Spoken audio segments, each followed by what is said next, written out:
All right, let's talk about back panels. So first of all, this is my Haley thorax carrier. This is the one I have set up to run a back panel. The back panel I run is a Ferro Concepts just because the zip adapters were easy to get on their store. So other than that, I really have no brand loyalty to any sort of back panels. I didn't get the Haley one because I specifically wanted a zip-on one. I'll go into why.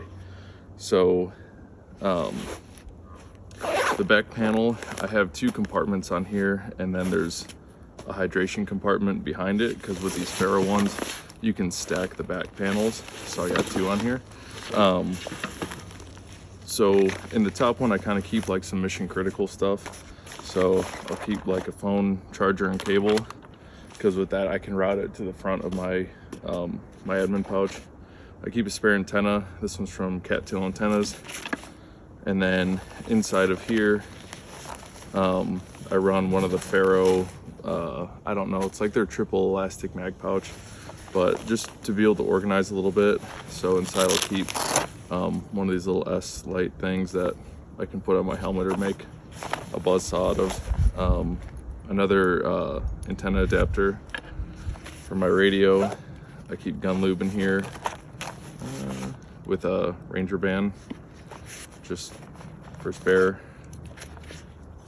Multi-tools in here, and then there's like a little compartment inside, a little zip-on compartment. I keep 4 AA's for my night vision, and then I keep a lockpick kit. So the stuff that's in the top one can be swapped out, and I can kind of put whatever I need to in here. If I need to store extra mags in here, I can. Smokes, bangs, whatever. And I know that in my top compartment I always keep the mission critical stuff, like I said, or stuff that's not like super essential to survival. So then going into the bottom compartment, this is where I keep kind of my survival stuff. So I keep one of these Helicon Tex wind runners. I keep a spare compass. This is a religious medal from Armor of Faith Rosaries. This is one of the enamel pie box cutter gear survival kits that I can go into separately, but I keep that in here. A spare water filter and bag. A spare ferro rod and striker.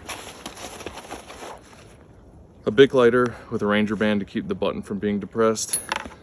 Some extra 550 cord if I just need to tie up something small. I mean, it's only like an arm's width, so about six feet of 550 cord I keep in here.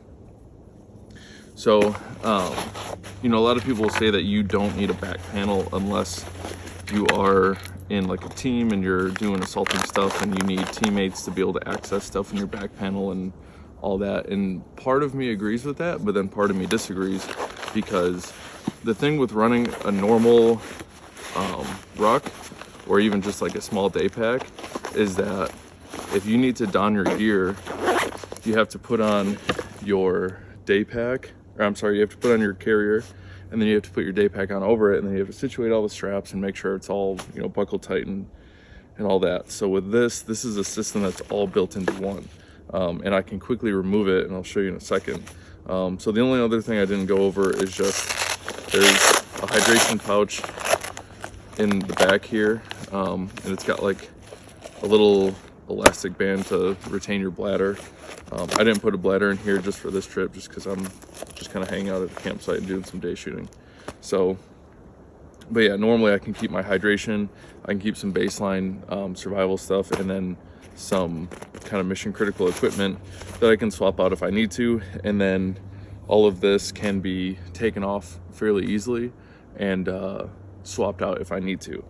So another reason why I picked the Ferro one is because it's real easy. If you unzip here, you can take these off, and then you have these sort of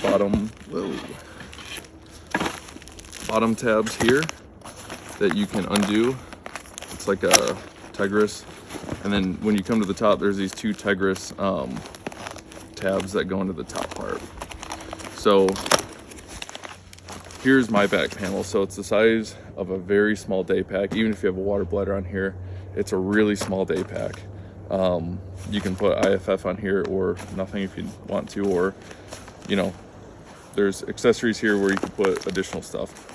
So it's pretty small. No straps, obviously.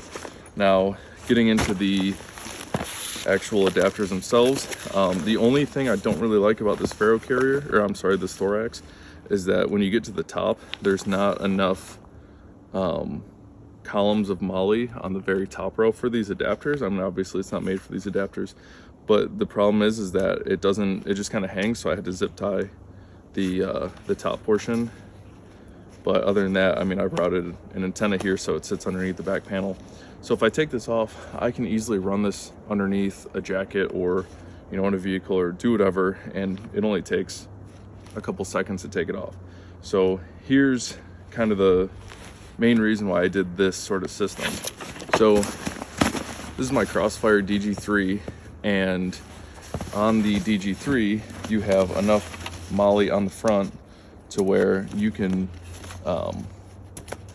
put another set of Ferro adapters. So each of these Ferro adapters is, I think it's like $30-$40, which is a bit steep, but when you consider the fact that you can take one backpack system and put it into different things, it's pretty useful. So with this, you lose a little bit of functionality with your main pack. Obviously with this on, I can't use the center zip. Putting a helmet on the front of it with a like one of those beaver tails is pretty, it sticks out really far. And if I wanted to clip my sleeping pad to the front of it, kind of like a half folded thing, I couldn't do that. I can take my back panel system, put it here, and either store my bladder in here, take it out, put it in the main pack, and then I have my main kind of essentials here. So if I need to, you know, put my ruck on over my carrier, I can take this off and I can either, you know, shove it inside the pack. If I'm running a day pack, I can slide it into the day pack and have my core essentials that I know are in here, or I can strap it to the outside of a main pack, a day pack, whatever, and then run it over my carrier. Or if I'm not running a carrier, if I'm just running a chest rig, but I still want to make sure I have the baseline essentials, it's sort of like a small E&E kit, I guess you could call it. I have that, and then it's obviously easily accessible if it's on the outside of here, if I need extra batteries or, you know, phone charger or whatever it is, or, you know, a lighter, gun lube, I can just go in here, grab it. And then if I really wanted to, I could use this hydration pocket for sort of like a general purpose storage. I could put a marking panel in there, I could put maps, I could put a small tarp if I can lay it flat, space blankets, whatever it is. So the possibilities are really just with, you know, how much stuff, how creative you can get with the size. But other than that, I mean, there's quite a bit of stuff you can do that make this back panel system very useful for guys that aren't just in like a CQB breacher team.